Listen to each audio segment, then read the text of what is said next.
నమస్కారం. ఏ9 భక్తికి స్వాగతం. శివుని రెండవ కుమారునే సుబ్రహ్మణ్యేశ్వర స్వామి అని మనం పిలుచుకుంటూ ఉంటాం. ఆ స్వామి పేరు మీదుగా వచ్చే షష్ఠే స్కంద షష్ఠి లేదా సుబ్రహ్మణ్య షష్ఠి. ఈ సుబ్రహ్మణ్య స్వామిని కుమారస్వామి అని, కార్తికేయుడు, స్కందుడు అని, షణ్ముఖుడు అని, మురుగన్ అని, గుహుడు అనే పేర్లతో మనం పిలుస్తూ ఉంటాం. ఈ డిసెంబర్ 18వ తారీఖున స్కంద షష్ఠి లేదా సుబ్రహ్మణ్య షష్ఠి మనం జరుపుకుంటున్నాం. మార్గశిర శుద్ధ షష్ఠిని ఈ స్కంద షష్ఠి లేదంటే సుబ్రహ్మణ్య షష్ఠి అని అంటూ ఉంటాం. దీనికే ఇంకా చంపా షష్ఠి అని, ప్రవార షష్ఠి అని, సుబ్బరాయుడు షష్ఠి అని చాలా పేర్లు ఉన్నాయి. తమిళులు దీన్ని స్కంద షష్ఠి అని పిలుస్తారు. తారకాసురుడి సంహారం కోసం దేవతల కోరిక మేరకు పరమశివుడి అంశతో మార్గశిర శుద్ధ షష్ఠి నాడు సుబ్రహ్మణ్యేశ్వర స్వామి జన్మించారు. ఈ సుబ్రహ్మణ్యేశ్వర స్వామికే కుమారస్వామి అనే పేరు కూడా ఉంది. ఈ కుమారస్వామి మాతృగర్భం నుంచి పుట్టినవాడు కాదు. తర్వాత కథాక్రమంలో పార్వతీ పరమేశ్వరులు ఆయనని పుత్రుడిగా స్వీకరించారు. తారకాసురుడు అనే రాక్షసుడు శివుని అనుగ్రహం కోసం తీవ్రమైన తపస్సు చేసి శివ తేజం నుంచి వచ్చిన బాలునితో తప్ప ఇతరులతో చావులేని వరాన్ని పొందాడు. ఎలాగో శివుడు సన్యాసి, శ్మశానవాసి, ఆయనకి పుత్రుడు జన్మించడం అనేది అసంభవం అని ఈ విధమైన కోరికను కోరాడు ఆ రాక్షసుడు. తాను అజేయుడనని, అమరుడనని వరగర్వంతో ముల్లోకాలను గజగజలాడిస్తూ దేవతలను బాధ పెట్టసాగాడు. వారందరూ కలిసి విష్ణు వద్దకు వెళ్ళి మొరపెట్టుకున్నారు.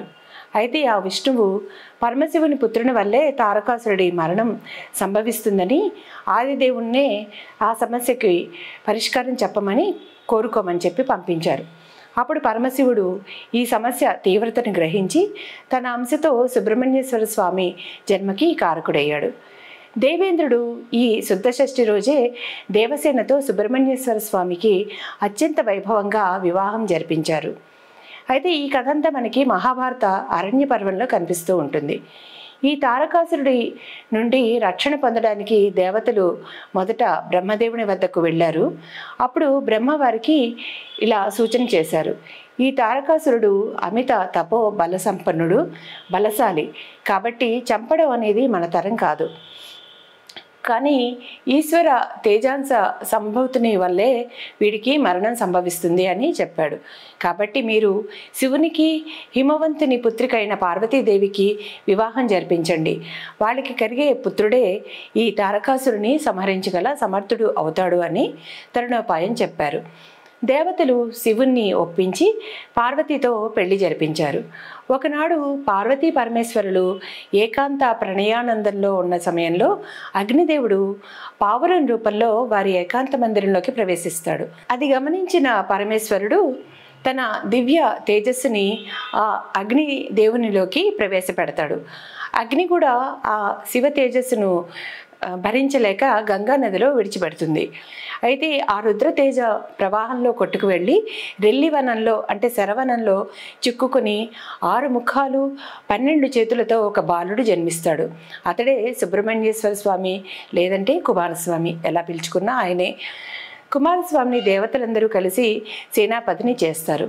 ఆ స్వామి నెమలి వాహనం కలిగి ఉండి 6 ముఖాలు 12 చేతులతో ఉగ్ర రూపం కలిగి 6 చేతులతో ధనస్సులను, మరో 6 చేతులతో బాణాలను ధరించి రాక్షస సేనను ఒకేసారి సంహరించాలని తలిచి సర్పరూపం దాల్చి రాక్షసులను ఉక్కిరిబిక్కిరి చేసి ఈ యుద్ధం చేస్తాడు భీకరంగా.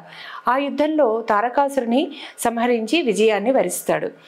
సర్వశక్తి స్వరూపుడైన ఈ స్వామికే దేవేంద్రుడు దేవసేననిచ్చి వివాహం జరిపిస్తాడు. ఆ రోజునే సుబ్రహ్మణ్య షష్ఠిగా మనం పిలుచుకుంటూ ఉంటాము. శ్రీ వల్లి దేవసేన సమేత శ్రీ సుబ్రహ్మణ్యేశ్వర స్వామి వారికి భక్తులు కళ్యాణోత్సవాలు, సహస్రనామ పూజలు అత్యంత వైభవంగా జరుపుతూ ఉంటారు. ఈ స్వామి ఆరాధన వల్ల నేత్ర రోగాలు, చర్మ వ్యాధులు తగ్గుతాయని, పెళ్లి కాని వారికి వివాహం జరిగి సత్సంతానం కలుగుతుందని, ఆయురారోగ్య ఐశ్వర్యాలు కలుగుతాయని భక్తుల విశ్వాసం. అలా సంతానం కలిగిన వారు స్వామివారి నామాలలో ఇష్టమైన పేరుని వారి పిల్లలకు పెట్టుకుంటూ ఉంటారు.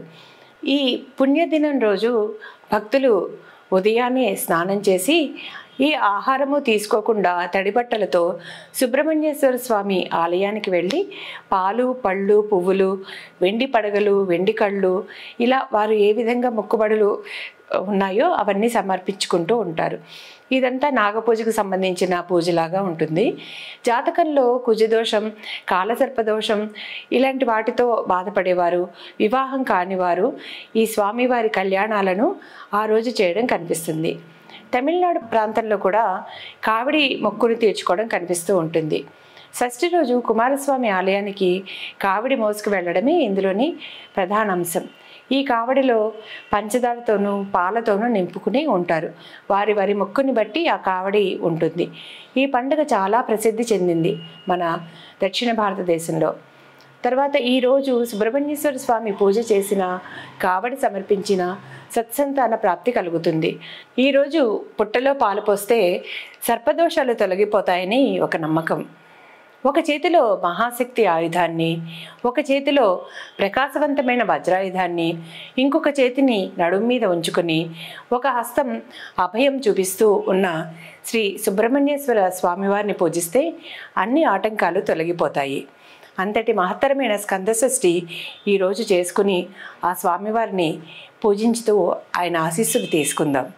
నమస్కారం.